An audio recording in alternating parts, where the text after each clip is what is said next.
Moikka ja tervetuloa tänne mun työhuoneeseen.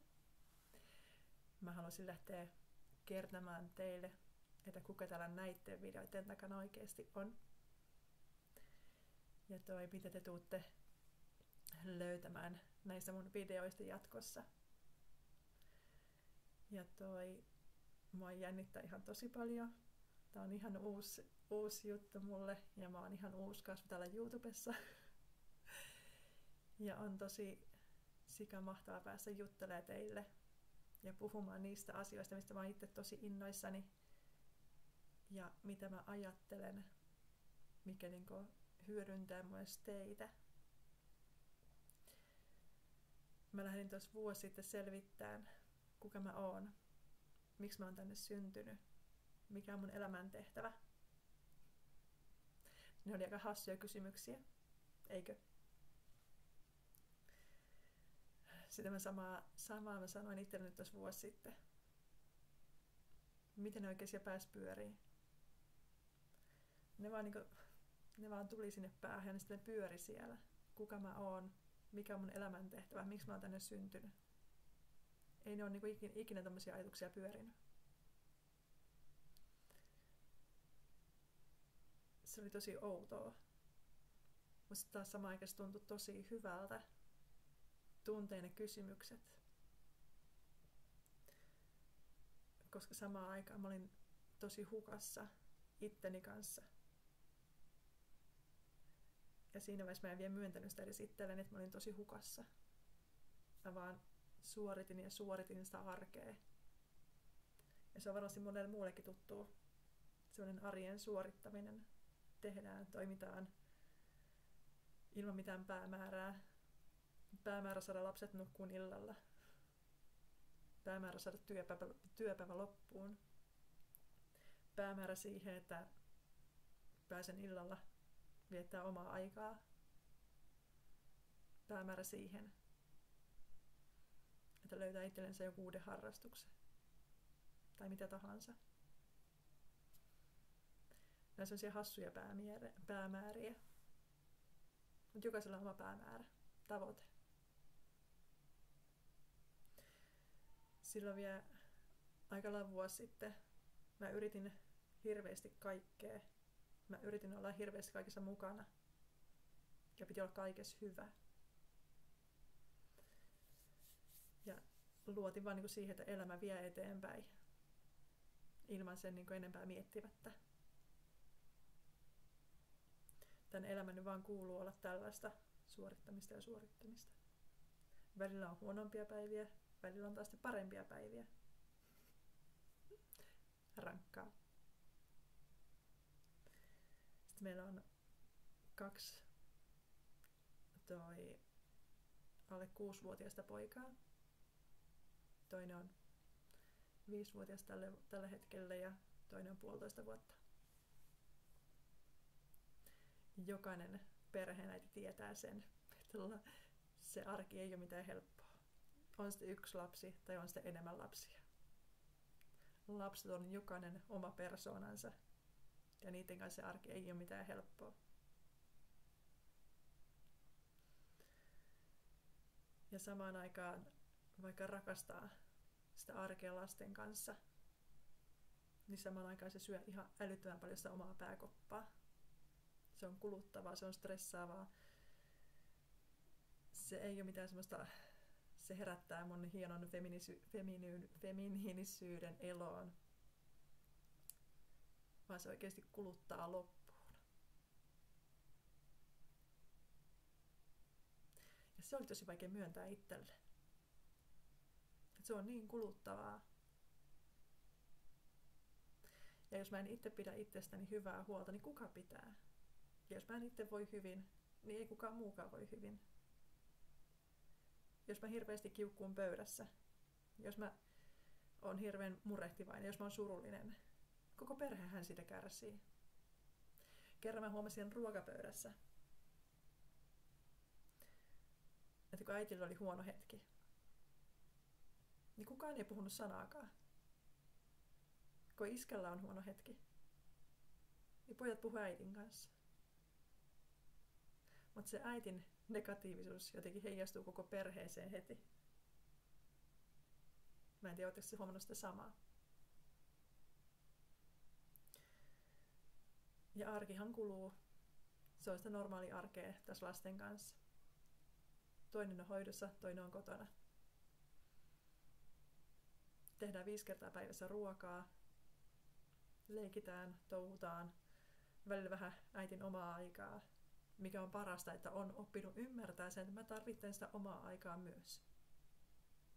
Sekään ei ole helppoa. Että mulla on oma elämä myös, vaikka on pieniä lapsia. Vaikka on isompiakin lapsia. On lasten harrastukset, on hoito, on oma työ. Niin pitää myös huomata ottaa sitä aikaa, mitä oikeasti rakastaa tehdä. Mitä mä rakastan. Ja loppujen lopuksi se päämäärä ei saa olla vaan se perheenäitinä, että saadaan ne lapset illalla nukkumaan. Täytyy löytää joku oma syy, miksi tämä päivä on niin mahtava. Miksi on ihana herätä huomenna. On ihana löytää sisältä se oma miksi. Miksi on ihana herätä. Ja mä en oikeasti pysähtynyt koskaan juurikaan nauttimaan siitä, mitä on tullut saatua aikaiseksi. Ja se on oikeastaan järkyttävää huomata, että niin ympärillä on järkyttävän ihania asioita. Mutta niistä ei vaan nauti, vaikka ne on ollut se oma unelma pitkän aikaa. Lapset on ollut aina mun unelma. Oma koti on ollut pitkään unelma. Naimisiin meno on ollut pitkään unelma. Mutta nyt ne on kaikki saavutettu. Ja se tuntuu hyvältä. Tosi hyvältä.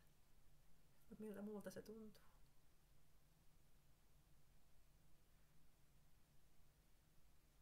Vuosi sitten olisin vielä sanonut, että joo. Ne on saavutettu nyt. Nyt niin kaikki saa vielä nyt saa hengähtää. Nyt ne on tehty. Nyt vaan suorittaa elämä tästä niin sinne eläkeikään asti. Ei näin. Siinä kuuluu olla jotakin muuta. Ja näissä videoissa mä haluan myös panostaa siihen, että opitaan näkemään se oma elämän kukoistus, oman elämän säkenöinti. Miksi sä oot tärkein ihminen sun elämässä? Mun nimi on Marjo Knuutar ja tää on mun matka. Tää on ollut tosi mielenkiintoinen ja antoisa ja ihan älyttömän raskas samaan aikaan. Se on rikastuttanut mun mieltä ja samaan aikaan se on kaivertanut oikein syvältä, tosi syvältä. Ja eteenpäin on aina menty, vaikka takapakkia on tullut. Ja ne kuuluu siihen oman elämän löytämiseen. Mutta voin sanoa, että mä oon löytänyt omalle elämälle ihan uuden suunnan. Ja tämän polun mä haluan selvittää, mitä tää antaa elämälle. Ja miten voin auttaa enemmän myös teitä. Mä oon siis selvittämässä omaa elämäntehtävää. Omaa sitä, kuka mä oon. Miksi mä oon tänne syntynyt. Ja tätä matkaa on ihan älyttömän ihana jakaa yhdessä teidän kanssa. Ja mä pyrin jakamaan täällä teille videoita, joita mä oon saanut selville omasta mielestä, omasta kehityksestä. Ja miten helpoin askelein voi päästä eteenpäin, mikä reitti on se hyvä reitti. Mutta ei välttämättä helppo, mutta eikö se ole sen arvosta? Me ollaan elämisen arvoisia. Me ollaan saatu syntyä tänne. mä oon tässä vuoden aikana kasvanut myös henkisesti. Ja musta on tullut henkinen. Mä uskon korkeimpaan, mä uskon enkeleihin, mä uskon valon auttajiin ja mä uskon äitimaahan. Ja se, että vuosi sitten, mä aina palaan tähän vuosi sitten, koska silloin tämmöistä minä ei vielä ollut. Tai kaikki on niin kuin avartunut vasta tässä niin kuin vuoden aikana. Mä en todellakaan vielä 2023 jouluna olisi uskonut, että mä alkaisin meditoida tai tehdä itse iltarukouksia iltaisin tai mitään muutakaan. Että voisin pyytää apua missään tilanteessa jostain korkeammalla, josta oikeasti saa. Mutta sen mä haluan heti kertoa, että mä en ole täällä käännyttämässä ketään. Mä avaan vaan pikkusen ovia. Ja mä haluan antaa uusia näkökulmia. On ihana saada pääkoppaan jotain muuta ajateltavaa kuin nuo negatiiviset päivittäiset uutiset, mitä en itse seuraa enää oikeastaan ollenkaan. Oikeasti.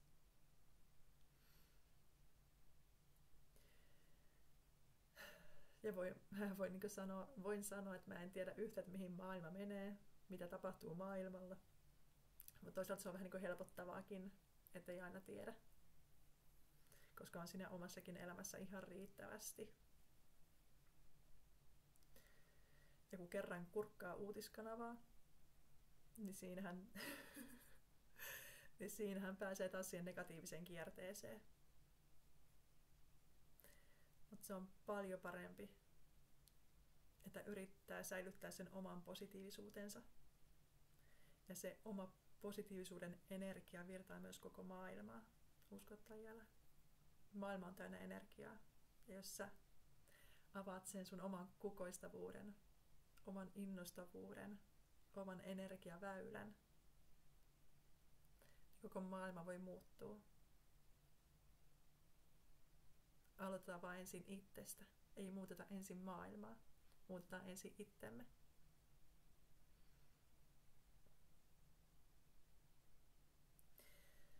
Ja uskot tai älä, mitä enemmän täällä on positiivista energiaa maailmassa, sen paremmin ihmiset alkaa voida.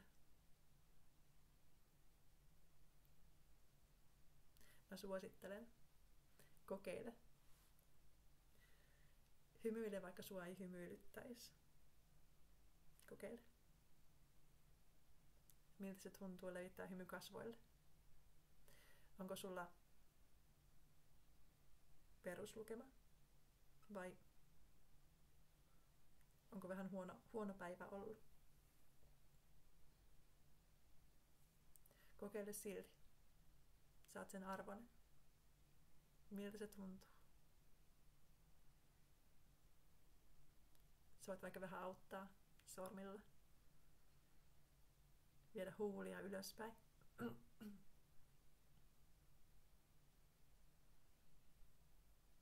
Se tuntuu ihan tosi hyvältä. Ja kun joku tulee vastaan, hymyile sillekin. Sä voit saada kritiikkiä. Jos sun naaman peruslukema on ollut se, ja sitten yhtäkkiä joku tuttu tulee vastaan, ja sä hymyilet sille.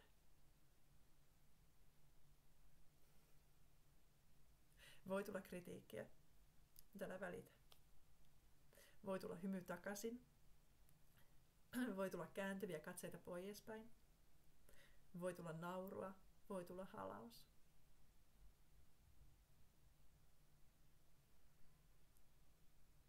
Mutta se on sen arvosta.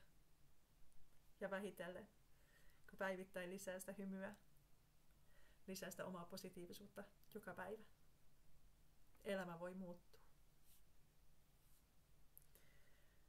Positiivisuus, rakkaus, kukoistavuus, elämä. Elämä on oikeasti elämisen arvosta. Ja me ollaan saatu tää ihana lahja tulla tänne tässä omassa rakkaassa kehossa. Me saadaan muuttaa maailmaa. Vaikka me ollaan pieniä yksilöitä. Minä täällä maaseudulla. Eihän minä voi vaikuttaa mihinkään suuriin asioihin. Siellä on presidentti, siellä on eduskunta, siellä on hallitus, siellä on kaikki, siellä on tämä, siellä on tämä, siellä on tämä. Eihän minä. Mitä mä nyt voisin? Aloittaa siitä pienestä teosta.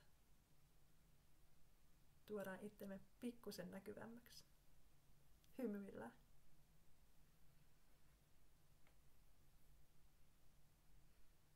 Me voidaan oikeasti muuttaa maailmaa. Kaikki yhdessä. Hei, jos sä tykkäsit tästä mun videosta, paina tykkää ja seuraa mun kanavaa.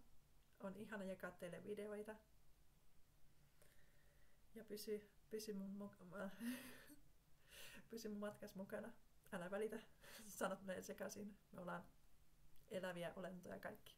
Kaikki voi erehtyä. Mutta mä toivon, että sä tulet nauttiin tästä matkasta. Me tehdään jotakin ihan uskomatonta tässä maailmassa. Yhdessä. Sä et ole yksin. Paljon enkelihalauksia sulle. Moikka!